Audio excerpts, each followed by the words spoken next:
Good morning. Today on Spotlight, we conclude our interviews with the major political party candidates for Michigan's U.S. Senate seat. So far, we've talked to Democrats Alyssa Slotkin and Hill Harper, and Republicans Mike Rogers and Sherry O'Donnell. Today, we share a recent interview I did with former Grand Rapids Congressman Jocelyn Amash. Why does he want to go back to Washington, D.C.? I asked him. And later on our Sunday morning program, everything you need to know before voting in Tuesday's primary. Our guest will be the state's chief elections officer, Michigan Secretary of State, Jocelyn Benson. It's Sunday, August the 4th. I'm Chuck Stokes, and this is Spotlight, America Votes.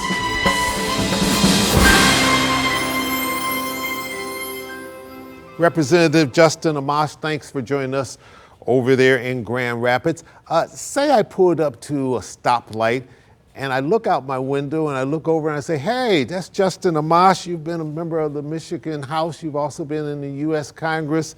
And now I hear you're running for the Senate. Tell me why before that light turns to green. Because we need to make a change in Congress so that people are represented again. Right now, people at the top are deciding everything. It's just a few people. And what we need is senators over there. We're going to stand up for all the people, open up the process so everyone can participate, everyone can represent their community and their state. What would you like to do in terms of our economy? Or are you very comfortable the way our economy is right now? Because a lot of people are saying things are really good right now. I'm not comfortable with it. I don't think things have been great since COVID. There are a lot of times where we expect something to be open 24 hours and it's not open 24 hours anymore, as an example. So there are a lot of things that haven't quite come back, and there was way too much spending in Congress causing a lot of inflation.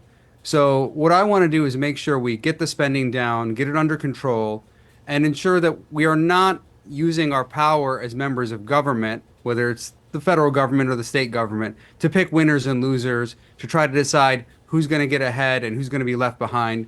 The government really should stay out of that, reduce regulations, create an environment that's good for all people, and make sure we're caring about the average person, not just big businesses, not just those at the top, not trying to make sure we boost them at the expense of everyone else. Sure. Representative, one of the hottest issues in the campaign trail this year seems to be reproductive rights for women. Do we need a national abortion ban? We don't need one. I think we should handle that issue at the state level. The state governments, especially after the Dobbs ruling, should really be in charge of this issue, being the primary decider of how to handle this issue. And then the federal government should only step in if there's something really egregious happening at the state level. I'm living in this state for whatever reason. I'm now pregnant. I don't want to have this kid for whatever reason. I now have to figure out how to get to another state. I may not have the financial wherewithal. Does that make it more difficult? And is that fair? It can be more difficult for people, and this is the way our system is set up. Our system is designed so that 50 states will try different things, and sometimes states do the wrong thing, and there are other states that do the right thing, and we try to learn from each other and become better as a union. But when you have it all decided at one level, at the federal level, you can be really right, but you can also be really wrong for a lot of people. And so the most democratic approach, the way that works best on average, is to have things decided at the state level so that people who are close to you are making those decisions, your local representatives, rather than people who are far away from you. Is our immigration system broken? And if so, how would you propose fixing it? It's absolutely broken. My parents are immigrants. My dad's a refugee. And I think immigrants add a lot to this country. But we can't have people just streaming in through the border. We have to have a secure border, because if we don't have a secure border, when I'm out on the campaign trail or I'm in office and I'm trying to persuade people to address the problems with our immigration system, they're not going to listen if they think people are coming in, streaming in all the time. So we have to address that so that those of us who care about immigration, who want to improve the system and allow people to come here, can actually address this legislatively. You're of Palestinian and Syrian descent, and that your parents immigrated here. Should we be giving more assistance, more military aid to Israel? So it's really sad and horrifying what's going on. And I don't think we should be giving more military assistance to all sorts of countries, including Israel, when they're involved in operations that are really doing a lot of harm to civilians. This has been a big issue for me as a representative in Congress when I served. that I don't want our money being spent, our weapons being used to harm civilians around the world, whether it's the United States doing it or other countries doing it. So we need to address this issue for all the people. I want to see a Middle East where Jews, Christians, and Muslims can live together in peace. That involves the United States using its diplomatic power, not imposing its will on other countries, but using its influence to say to other countries, hey, let's get together, let's work something out between all of you. All right, we need to take a quick little break. We'll hurry right back with more questions to Representative Jocelyn Amash over in Grand Rapids. Stay with us.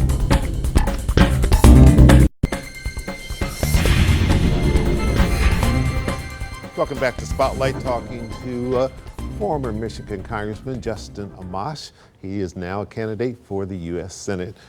He would also be representing the state of Michigan. Before we leave foreign affairs, Ukraine, your position on Ukraine and whether or not the United States should continue supporting them in this war? I'm totally against Russia invading Ukraine. I think the Ukrainian people have the right to defend themselves. I also think the United States has spent so much money on that war, and we're not seeming to come to any sort of resolution. Things seem to be getting worse all the time. So we need to rethink this policy. I don't think we should be sending endless funds over to Ukraine. Right now, the United States is supplying most of the funding, most of the weaponry over there, and we don't really have any stake in it. So we have to make sure we are paying attention to what we're doing, providing a diplomatic channel for people, and trying to work some kind of resolution that will prevent further bloodshed. Closer to home, Mr. Amash, how do we make our communities and our schools safer? When I served as a representative, I used to visit a lot of schools, and the result was I saw some schools that were really well run and other schools that were very broken. And a lot of this had to do with how much the parents were involved. So we need to get parents back involved in schooling so that our kids can be safe and get a good education. Do you believe that democracy is a major issue in this election, or is people just making much too much of it? Democracy is an issue, but not necessarily in the way that a lot of people have been talking about it. It's important that we have a truly representative system. And when I served in Congress, what I saw a lot of the time was that our system was not very representative. There were a few people at the top making all the decisions. So for those of us who care about democracy, we need to make sure we have a government that actually works for the people, where all of your representatives and senators can offer amendments, can actually read the legislation, and can vote according to the will of the people within the bounds of the Constitution. And right now we don't have that. And we also need to protect a federalist system, meaning a system where powers are divided between the federal government and the state governments. That's a more democratic system. Have you had a chance to read the Project 2025 plan? And if so, do you support it? I haven't had a chance to read it. I think it's hundreds and hundreds of pages. It's pretty big. I haven't looked through it.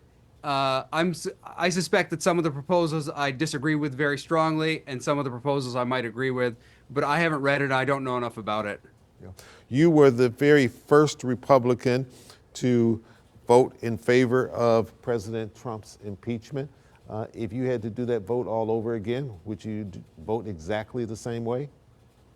I would. My standard for impeachment is a pretty low threshold. It's probable cause that an impeachable offense has been committed. Former President Trump has said if he's reelected, that there's a very good chance that he would pardon those who were convicted of crimes on January 6th. You agree with that? I suspect there might be some of them who are deserving of pardons and others who are not. So it would depend on the particulars of the person, and I don't know enough about each individual case to say. Yeah. Do you feel as though the Supreme Court needs reforming?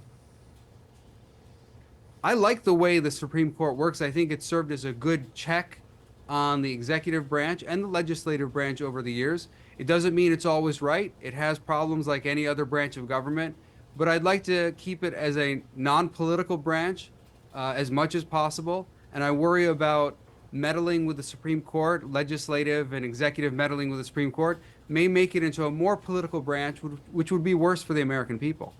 Representative, you've been elected as a Republican. You then switched to become an independent when you were in Congress. You've also run for president as a libertarian, and now you're back running as a Republican for the U.S. Senate. Does that show political independence, or does that show someone who is politically confused?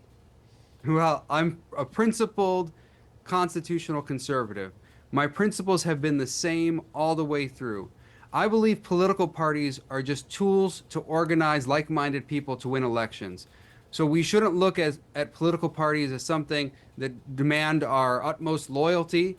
They're not the end here. You know, they're just a means for getting people into office, and we should look at them that way. What matters is the principles that the person has, and for me, my principles have been consistent.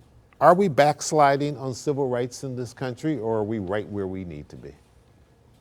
I think in some ways we're backsliding. I look at a lot of the things that I dealt with as a member of Congress, surveillance issues, Fourth Amendment issues generally, privacy, abuses sometimes by the police.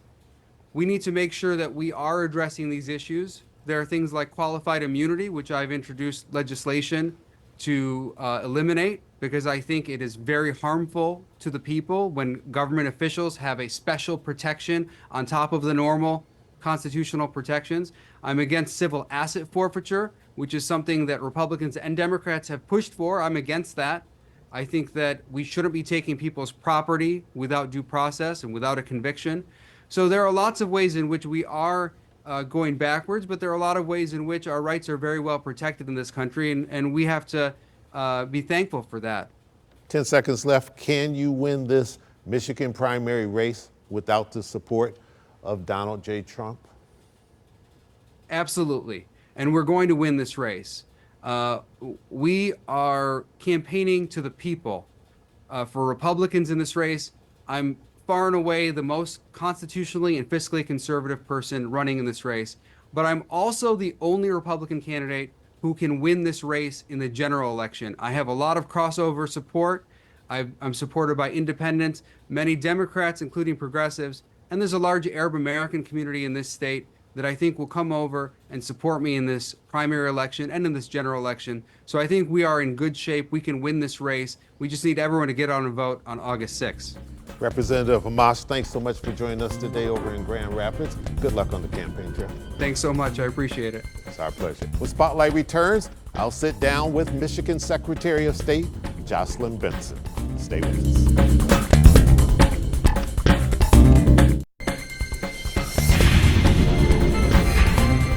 Welcome back to Spotlight. Joining me now is Michigan's Chief Elections Officer, Jocelyn Benson, Michigan Secretary of State. Madam Secretary, thanks for joining us today on Spotlight, just a couple of days before the primary election. You're doing okay? Yeah, we're having fun. I mean, it's been great to see people voting, taking advantage of this option to vote well ahead of the actual election day itself. It just reminds me how much joy can come from seeing voting go so smoothly and easily for everyone all across the state. From your lips to God's ears. Question, today, Sunday, August 4th, is the final day of early voting. A lot of people are probably thinking, wait a minute, it's Sunday. Will they be able to have access to be able to go somewhere if they want to do early voting and do it today? How do they do it? Yes. In fact, right now, folks can go to michigan.gov/vote, enter their information, and see an early voting center in their community nearby where they can go and vote today in the August primary. Right now, Tuesday, August 6th, is really the last day you can vote. We have weeks ahead of time where you can vote by mail or return your ballot at a drop box. Now we have 9 days of voting in person leading up to every statewide election. So that means today, just as if it were election day itself, you can go get your ballot, put it through the machine, and do your civic duty and be on with your day. And when election day comes around, you won't have to worry about anything because you'll have already voted. And we try to meet people where they are and ensure that whether you want to vote from home or early, the week before the election, or on election day itself, all of those options are at your disposal. You can choose the one that works best for you. Madam Secretary, what do you expect in terms of voter turnout? Well, interestingly, in 2020 and in 22, we saw abnormally high turnout. We love to see high turnout, but noticeable spikes in turnout is a direct result of having these additional convenient options to vote. So we're starting to see that again this year. I certainly think we're on track to seeing a high turnout election this November, our presidential general election.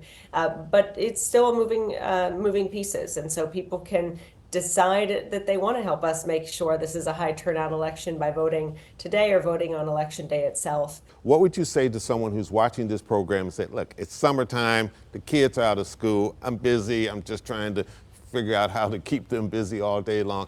I'll wait until November. Why is August primary so important in the voting process? Yeah, we certainly want people to make a plan to vote this November, but don't neglect your duty to vote this August as well. It's an entirely different election where you'll be selecting people who will be on the ballot this November. It's your chance to weigh in on who will serve you, not just in the State House, but also in Congress and in the US Senate. So it's your opportunity to choose who you want on that ballot. And there's a number of other local offices as well that are really important. And in many jurisdictions, there are very highly contested primary races that will come down to just a few votes. And so this is an opportunity for you to weigh in on those races that will significantly impact your life, because these are the folks who are going to be, for example, in Lansing or Washington, D.C., making decisions about your life, your health care, your jobs, your roads, your education system. So make sure you weigh in and send a message to everyone that you're engaged, that you will vote in every election, and that you will hold folks accountable if they don't respond or are responsive to your needs. All right, we need to take a quick little break. We'll hurry right back with more questions to Michigan Secretary of State, Jocelyn Benson. Stay with us.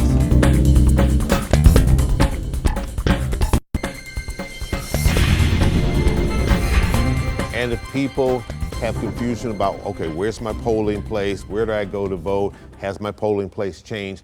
The best place for them to be able to do that is to go to the Secretary of State's website. Michigan.gov/vote. That's your one-stop shop for all your voting needs, from checking your registration to tracking your ballot if you voted through the mail, or finding your early voting center or your local polling place, or even just viewing a sample ballot so you can begin doing that research and decide how you're going to cast your vote. All of that is available at Michigan.gov/vote. And then you have additional questions for your clerk. You can get your clerk's information right there as well and call them as well. As you're out and about, and I know you crisscross every county in this state, how much do you hear from people in terms of whether or not they feel as though voting is secure? Especially in this time where a lot of people say democracy is on the ballot. I don't trust the people in Lansing. I don't trust the people in Washington. What can you do to reassure them that voting is secure and that it's not a fixed deal? I think it's important for people to ask those questions because we want everyone to have rightly placed faith in our elections, in our processes. We invite folks to observe the testing of voting machines before any election, or consider serving as an election worker yourself, so you can see firsthand just how many protocols and checks and balances we have in place to ensure that only valid votes are being cast and counted in every election. Our post-election audits as well will go through that process for folks who want to follow that. But questions are important, and we want facts to rule the day. And so citizens can get information from their local clerk or ask questions as well. And you can also go to michigan.gov/SOS fact check. For more information about specific things you may have heard about. What we do, for example, to remove dead people from voter rolls. What we do, for example, to ensure only U.S. citizens are voting. We've long had procedures in place on all those fronts. And even with the increasing noise of this election cycle, we want citizens to be able to cut through that noise, see the truth, and have that rightly placed faith in their voice, their vote, and in our elections. You mentioned earlier this is a presidential election year. Republicans have already had their national convention. Democrats have theirs coming up. As this relates to delegates, tell people, what is it that we as a state have to be concerned with? Are there particular deadlines? Because we know there's a lot lot of checkmating going on. President Biden is no longer going to be on the ballot. It's going to be Vice President Harris. We've got a new running mate on the Republican side in terms of a vice presidential, running with former President Trump. And we're still waiting, as of this recording, to find out who Vice President Harris is going to pick as her running mate. So how does this affect the delegates? Well, every political party has their own way of selecting their nominee. And at the Department of State, we simply just take the party's nominee and put them on the ballot as after the nominee goes through their own process with their respective political party. So after the Democratic convention in August, the state will get information about the person who is nominated through the delegate process, and that person's name will be on the ballot. So there's really no change or shifting that's occurred as a result of the President Biden's decision to not seek re-election and his endorsement of the vice president to be the party's nominee. That should continue to go smoothly, and we have, again, processes in place oftentimes to ensure all of these types of variables don't stand in the way of enabling citizens to cast their vote in furtherance of their candidate of choice.